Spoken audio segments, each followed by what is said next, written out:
مات ميتة جاهلية، إيش معنى هذا الحديث؟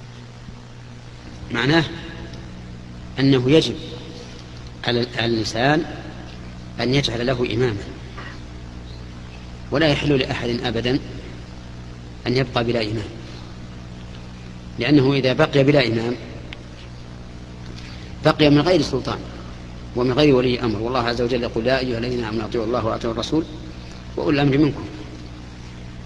وهذا الذي مات وليس في عنقه بيعة شاذ خارج عن سبيل المؤمنين، لأن المؤمنين لا بد أن يكون لهم أمير مهما كانت الحال، فإذا خالف هذا وشد صار خارجا عن سبيل المؤمنين.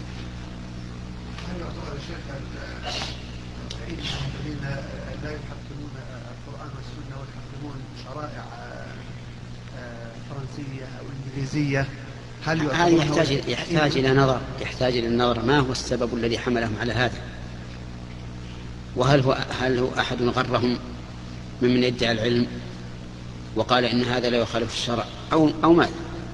فالحكم في هذه المسألة لا يمكن إلا على كل قضية بعينها.